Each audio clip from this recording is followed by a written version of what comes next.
This is the car that was never meant for the streets. A true unicorn in the world of automotive legends. Built by a company known for its dominance on the track, it wasn't just powerful, it was absurd. While most cars are remembered for their performance or price tag, this one is remembered simply because it shouldn't have existed in the first place. A hypercar so extreme, so outrageous, that its very presence stunned the world.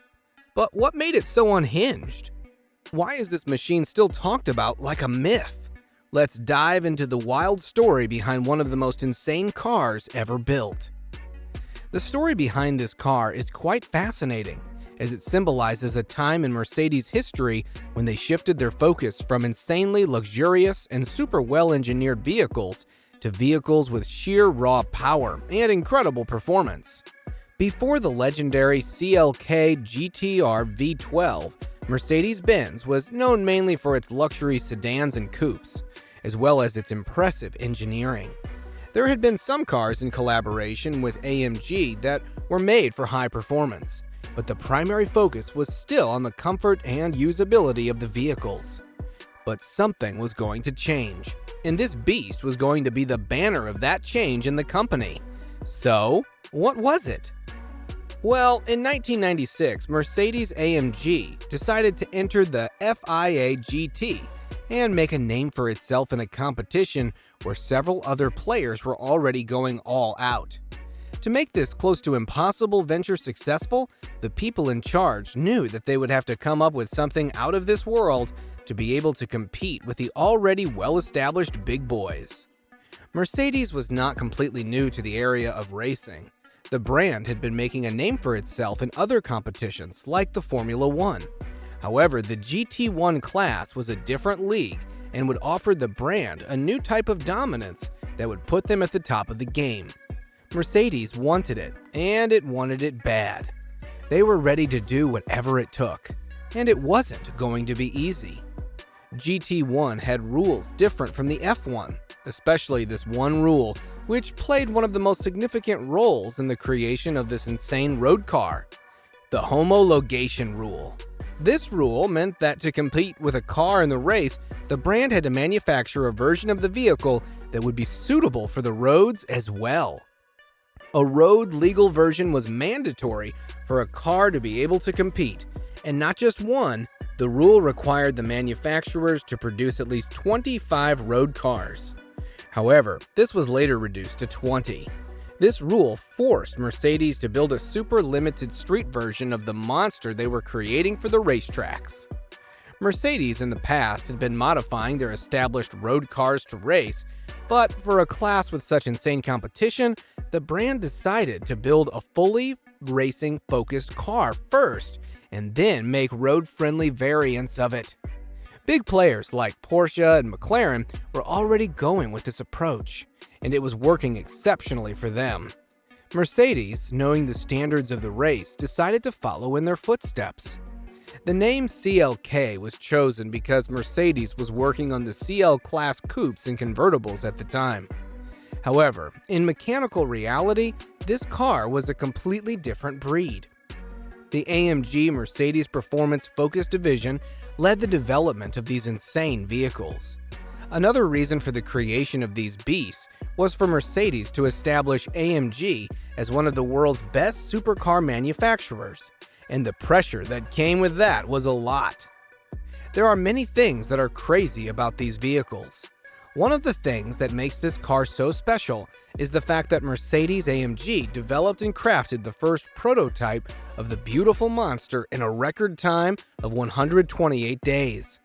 And not to forget, this car was made from scratch, which makes this quick development even crazier when one thinks about it. To meet the racing standards, Mercedes also had to build a carbon fiber monocoque chassis for this juggernaut, and that too from scratch. To do this, Mercedes famously acquired the chassis of the McLaren GTR Formula One car to closely study and understand how it was being done. The design, the layout, the accelerating development, Mercedes wanted to know it all. To power its victory over all the competition, Mercedes-Benz needed an engine that was truly exceptional. The brand simply could not be caught lacking in any aspect, and they were aware of this. The powerhouse that they chose for this monster was the same as the one they had been using in the S600, but it wasn't the exact same. This engine was known as the M120 6.0-liter V12 engine, and it wasn't really meant for racing. This was an engine made to power luxury vehicles. But Mercedes had bigger plans for this V12 powerhouse. To make this engine a monster that would outdo the competition, Mercedes planned to modify it. And these modifications were meant to change how this engine was looked at completely. The final engine, after modifications, was on a different level. The displacement of this beast was 6.9 liters, which provided the car with immediate power and torque, eliminating turbo lag. The engine was obviously a V12. It had a 60-degree layout, which naturally balanced it, giving it an exceptionally smooth feel. The engine was equipped with a DOHC design, which allowed for higher RPMs, with improved efficiency, and enabled the engine to breathe more effectively at higher revs. The block and the heads of this powerful engine were made of aluminum. This was amazing since the cars were focused on racing, and that requires better thermal conductivity, which aluminum could provide. The fuel system used was the Bosch electronic fuel injection system. This system offered precise fuel metering, providing the engine with better throttle response, optimal combustion, and controlled emissions for the time.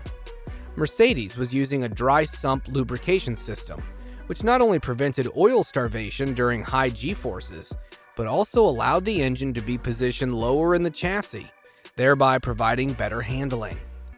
The chassis that Mercedes designed was lightweight and highly rigid, and the suspension was meant to keep up with high-speed cornering and endurance racing. Another aspect Mercedes focused on was the vehicle's aerodynamics. The CLK-GTR had a clear race car silhouette.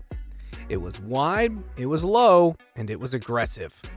With extreme aerodynamic sculpting, the shape of this race car was everything that it needed to be in order to be the ultimate race car by Mercedes. The aero features included a front splinter for front-end downforce, a large rear wing for rear stability at high speeds, and a flat underbody to reduce drag and enhance ground effect. The air intakes were integrated into the front and sides for engine and brake cooling. Mercedes also added carbon fiber body panels for weight saving and structural rigidity. The interior of this car was a piece of art in itself. It was rare to see a race car with interior aspects as those of luxury vehicles. The interior was designed with premium materials like leather, exposed carbon fiber, and Alcantara. It had a bucket racing seat with 4-point harnesses and a removable racing steering wheel with basic controls. This road car also had air conditioning and minimal soundproofing.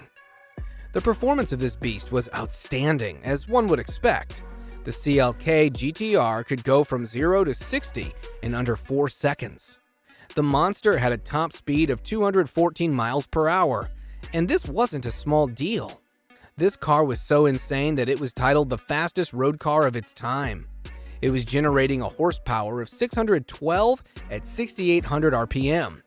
And this was phenomenal for the era in which this car was made. And this was even more special because a naturally aspirated engine was generating power of such insanity.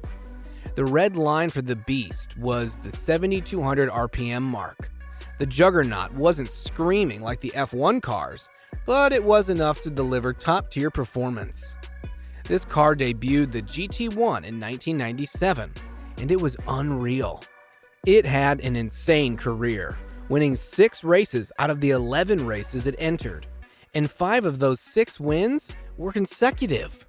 It would be an understatement to say the car was doing well in automobile racing, but the racing capabilities of this car weren't what was being questioned. What raised many doubts was the version made for the roads. The hypercar had several issues on the road. For starters, the vehicle was brutally uncomfortable on the roads. There was no sound insulation, so the engine sound and drivetrain noise would fill the cabin. The back of the car seat was fixed as it was designed for the harness. This was obviously required for a race car, but longer drives in this car would be torture. The turning radius was terrible, and the vehicle's complex design also created significant visibility issues. There were other issues too. The racing-style 6-speed sequential gearbox, complemented by a tough clutch, was like a nightmare on the roads. Stalling in traffic was common. And since the gearbox was not modified for a road car, the gear shifts were often jerky unless they were perfectly timed. The maintenance was another issue, as you couldn't miss any oil changes. Parts were impossible to find, and if you could find them, they would be insanely expensive. The engine required special tools. It was hell. Owning this car was like owning an actual race car. The car was not intended for the roads. It was created due to the circumstances, not for the people. However, the car still managed to become a loved vehicle among the fanatics. The CLK-GTR became a collector's item, leaving a legacy that could not be matched. This beast made AMG a respectable performance division of Mercedes. The beautiful monster marked Mercedes' determination to race cars and its ambitions. Even though the car was replaced the very next year in the racing world, it left a mark on enthusiasts around the world, and the car is still loved and respected by many. For more stories like these, subscribe to our channel. Let us know your thoughts on the oil addict in the comments below. See you soon!